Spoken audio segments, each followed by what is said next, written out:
आइए मेरे प्यारे बच्चों, अब हम लोग एक नए शुरुआत की तरफ बढ़ते हैं।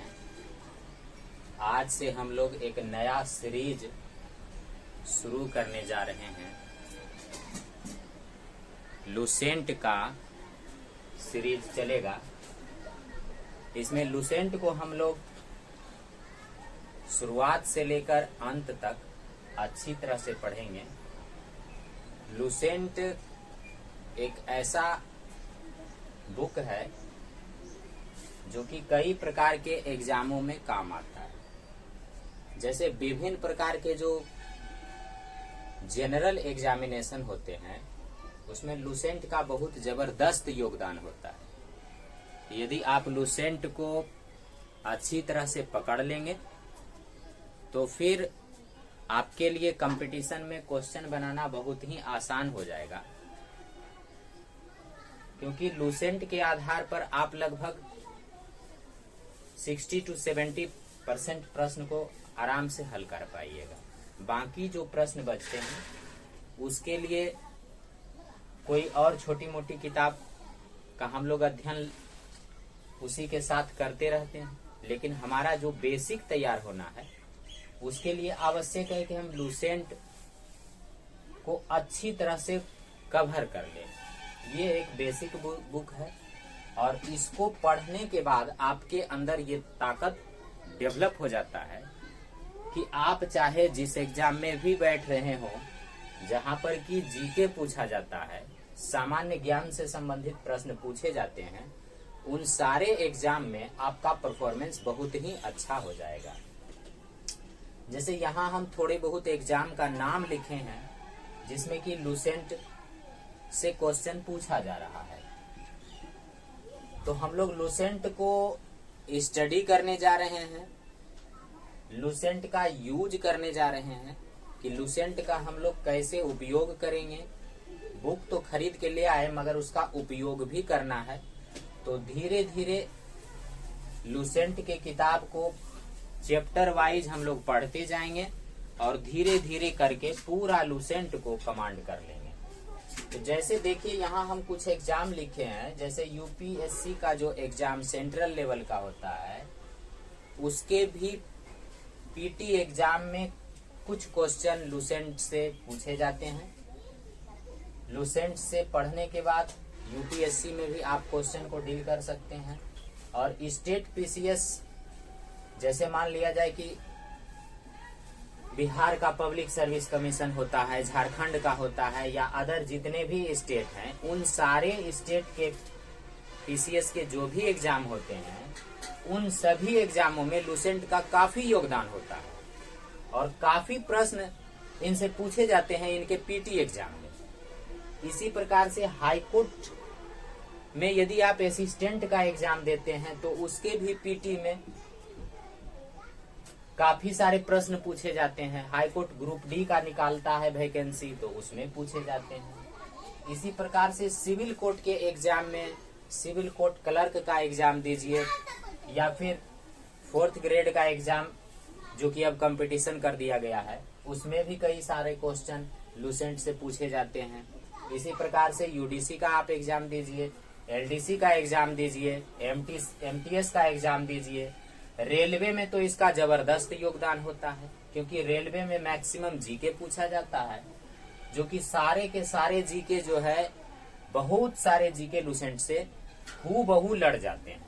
इसी प्रकार से आप बैंक के एग्जाम में भी लुसेंट का काफी योगदान देख सकते हैं। आप एसएससी उठा लीजिए, बिहार एसएससी सीजीएल 4 आने वाला है वैकेंसी, तो देखा गया है कि सीजीएल में भी, बिहार एसएससी में भी बहुत सारे प्रश्न लुसेंट से हूबहू टकरा जाते हैं। यानी स्टेट पुलिस का आप एग्जाम ले लीजिए, बिहार पुलिस हो, झारखंड पुलिस हो, एमपी पुलिस हो, यूपी पुलिस हो, उसमें कई सारे क्वेश्चन जो है लुसेंट से पूछे जाते हैं। एसआई दरोगा का एग्जाम आप दीजिए, बिहार दरोगा बनना है, झारखंड दरोगा बनना है, या स्टेट का जो भी दरोगा बनना है, तो दरोगा में भी जीके से बहुत सारे प्रश्न उठाए जाते हैं। इसी प्रकार से एएनएम जीएनएम आपको बनना है, उसमें भी बहुत सारे क्वेश्चन जो कंपटीशन होता है उसमें आते हैं लुसेंट से। इसी प्रकार आर्मी के एग्जाम हो, जीडीसी हो, टीचर का जो नया नया इधर 3 होने वाला है, या इसके पहले जो जितने एग्जाम हुए हैं बीपीएससी टीचर का, तो उसमें जीके का बहुत जबरदस्त रोल है और उसमें लूसेंट काफी मददगार साबित हुआ है। इसी प्रकार से कई सारे टेक्निकल एग्जाम, जैसे आप जेई का एग्जाम देते हैं या फिर और कोई छोटा मोटा टेक्निकल एग्जाम टेक्नीशियन वगैरह वगैरह का देते हैं, तो उसमें भी देखते हैं कि लूसेंट जो है काफी योगदान देता है। इसी प्रकार से बहुत सारे ग्रुप डी का एग्जाम, रेलवे ग्रुप डी उठा लीजिए या फिर सिविल कोर्ट का ग्रुप डी उठा लीजिए या अन्य ग्रुप डी उठा लीजिए, तो उसमें भी आप देखते हैं कि बहुत सारे क्वेश्चन जो है वो लूसेंट से पूछे जा रहे हैं।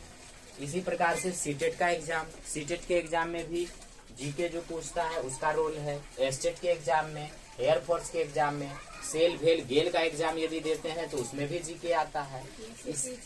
इसके अलावा अदर सेंट्रल एग्जाम या स्टेट एग्जाम और इसको और भी बहुत सारे एग्जाम है जो कि मैं यहाँ पर नहीं लिखा होऊंगा, उसमें भी कई सारे सेंट्रल और स्टेट के जो एग्जाम है उसमें भी लूसेंट का जबरदस्त योगदान है। यानी मोटा मोटी तौर पर यही कहा जा सकता है कि यदि आप लूसेंट को अच्छी तरह से कमांड करते हैं तो श्योर है कि आपको एक नौकरी तो मिल ही जाएगी। यदि आप ऑफिसर बनना चाहते हैं तो बेहतरीन मेहनत कीजिए, यदि आप छोटा मोटा नौकरी प्राप्त करना चाहते हैं तो थोड़ा कम मेहनत में भी चलेगा। तो इस प्रकार से लूसेंट का यूज हम लोग करेंगे, लूसेंट का इस प्रकार से स्टडी करेंगे कि उसके सारे प्रश्न जो कि उपयोगी है, सारे प्रश्न का मतलब ये नहीं कि लूसेंट में जितने प्रश्न लिखे हैं सारे के सारे हम लोगों को पढ़ना है। उसमें बहुत सारे ऐसे भी प्रश्न होते हैं जिनको कि हमको छोड़ना रहता है, तो आपको हम ये समझाएंगे कि कौन कौन से प्रश्न इंपॉर्टेंट हैं, किसे आपको पढ़ना है और किसे आपको छोड़ देना है। तो इस प्रकार से जो है हम लोग लूसेंट का एक सिलसिलेवार ढंग से अध्ययन करना प्रारंभ करेंगे। तो इस प्रकार से अब हम लोग थोड़ा सा धीरे धीरे अब कोर्स की ओर बढ़ते हैं और सबसे पहले हम उठा लेते हैं कि भारत का परिचय आपको समझाते हैं, अपने इंडिया का इंट्रोडक्शन थोड़ा सा देते हैं और फिर धीरे धीरे आपको हम लूसेंट की तरफ लेके चलते हैं। प्यारे बच्चों,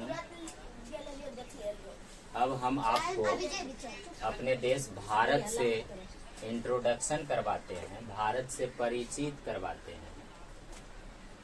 ये जो आप मानचित्र देख रहे हैं ये भारत का मानचित्र है।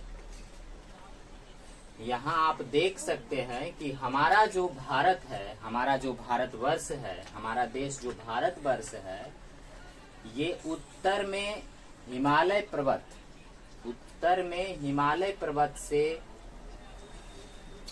उत्तर पूर्व में चीन, नेपाल और भूटान, यहाँ से लेकर और दक्षिण में हिंद महासागर, कन्याकुमारी तक जो फैला हुआ क्षेत्र है। इसके बाद इधर पश्चिम तरफ में यहाँ देख सकते हैं ये पाकिस्तान है। ये कौन सा देश है? पाकिस्तान। तो पाकिस्तान, पश्चिम में पाकिस्तान से लेके पूरब में बांग्लादेश, म्यांमार तक की सीमा में जो फैला हुआ हमारा देश है, इसी को हम लोग भारतवर्ष कहते हैं। इसे हम लोग क्या कहते हैं? भारतवर्ष। तो भारतवर्ष की ये चौहद्दी आप इसको कह सकते हैं कि भारतवर्ष की चौहद्दी जो है वो उत्तर में हिमालय से बंधी हुई है। उत्तर पूर्व बोलेंगे तो चीन, नेपाल और भूटान। इसको उत्तर पूर्व चीन, नेपाल और भूटान से बंधा हुआ है।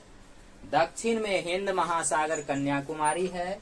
पश्चिम में पाकिस्तान है और पूर्व में बांग्लादेश तथा म्यांमार हमारा चौहद्दी का निर्माण करता है। और इसके बीच में फैला हुआ ये विशाल जो हमारा देश है, इसी को हम लोग भारतवर्ष के नाम से जानते हैं। देखिए यहाँ हम लिख लिए हैं, इसमें आप कॉपी में लिख सकते हैं कि उत्तर में हिमालय, चीन, नेपाल, भूटान उत्तर पूर्व से लेकर दक्षिण में हिंद महासागर, कन्याकुमारी तक तथा पश्चिम में पाकिस्तान से लेकर पूर्व में बांग्लादेश, म्यांमार तक फैला हुआ हमारा जो देश है वो भारत कहलाता है।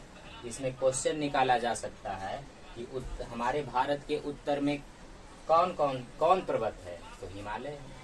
दक्षिण में हिंद महासागर है, कन्याकुमारी है।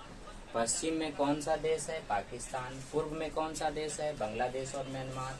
और इस प्रकार से ये हमारी भारत की चौहद्दी हो गई। अब आइए आपको भारत का नेमिंग करते हैं, भारत का नामकरण। भारत का नामकरण यानी भारत हमारा जो ये बड़ा सा बहुत ही सुंदर देश भारत है, इसका नामकरण किया गया है। अलग अलग नाम है।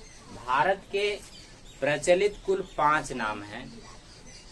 भारत के 5 नाम जो हैं ये किन्होंने दिया है, इससे संबंधित क्वेश्चन हमारे एग्जाम में आ जाया करता है। तो इन नामों के बारे में हम पढ़ेंगे कि भारत का नामकरण किस प्रकार से किया गया है।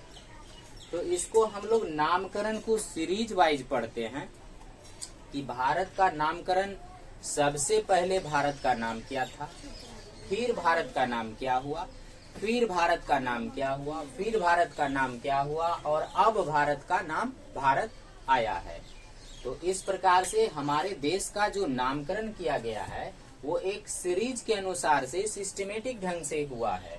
तो उसी को हम लोग पढ़ते हैं कि भारत का सबसे जो पुराना नाम ज्ञात है उसमें आर्यावर्त है।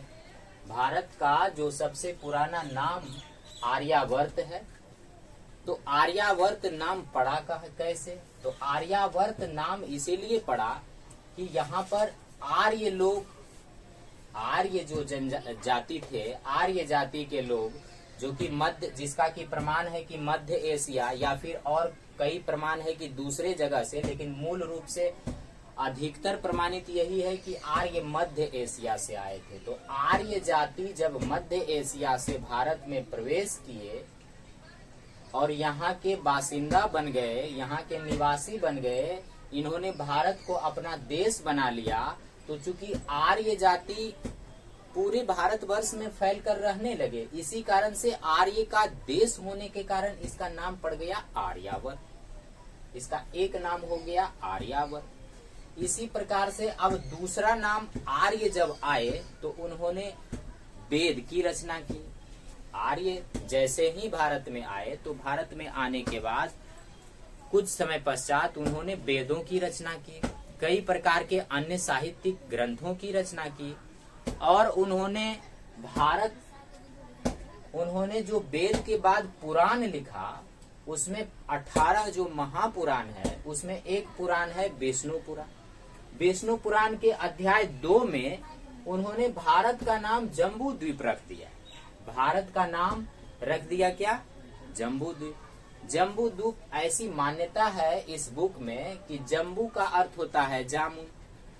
जम्बू का अर्थ जामुन होता है, और जामुन जो है, जामुन के पेड़ जो है, यानी कि जामुन के पेड़ पर ऐसी मान्यता है कि हाथी के समान बड़ा बड़ा फल लगता था, और वो फल जब नीचे गिरता था तो उसका जो रस होता था उससे नदी प्रवाहित हो जाती थी, और उस नदी के किनारे जो बसे हुए सारे इलाके थे उसी को जम्बू द्वीप नाम दिया गया। और वो इलाका अध्यात्म के अनुसार है कि भारत है, इस कारण से भारत का एक अन्य नाम पड़ गया जम्बू द्वीप। तो इस प्रकार से आप जो है पूजा पाठ में हिंदू का होता है तो उसमें आप सुनते होंगे कि जम्बू द्वीपे भारत खंडे आर्यावर्ते भारतवर्षे। रामायण में भी आता है कि एक नगरी विख्यात अयोध्या नाम की, यानी उसमें नाम आया है, आर्यावर्त नाम आया है, जम्बू द्वीप का भी वर्णन किया गया है। पूजा पाठ कराया जाता है तो हमेशा जम्बू द्वीपे भारतवर्षे इस प्रकार से करके मंत्र का उच्चारण किया जाता है। तो एक नाम जो जम्बू द्वीप है, पहले आर्यावर्त पड़ा, फिर उसका नाम पुराण में जम्बू द्वीप पड़ गया। विष्णु पुराण के अध्याय 2 में नाम पड़ गया जम्बू द्वीप। तो हमारे देश का 2 नामकरण हो गया, पहले आर्यावर्त, फिर दोबारा आया जम्बू द्वीप। अब तीसरा, बाद में मुस्लिम इतिहासकार जब आए, बाद में जब यहाँ पर मुस्लिम का शासन हुआ, तो मुस्लिम का शासन होने के बाद मुस्लिम इतिहासकारों ने इनका नाम क्या रख दिया? इस देश का नाम जम्बू द्वीप, आर्यावर्त का नाम जो है उन्होंने हिंदुस्तान रख दिया। अब हिंदुस्तान क्यों रखा? क्योंकि भारत देश, आप लोग आगे पढ़ेंगे, हम लोग देखेंगे कि हमारा जो भारत था ये सिंधु घाटी सभ्यता यहाँ पर थी। तो सिंधु घाटी सभ्यता, उसके बाद वैदिक सभ्यता आई जिसमें आर्य आते हैं। तो सिंधु घाटी सभ्यता, तो ये सिंधु नदी यहाँ पर बहती थी, यानी यहाँ की प्रमुख नदी जो भारत की थी उस समय वो सिंधु थी। और सिंधु एक्चुअल में क्या होता है कि ये ईरानी लोग जो है इन लोगों के मुंह से जो उच्चारण स था, स को ह उच्चारण करते थे।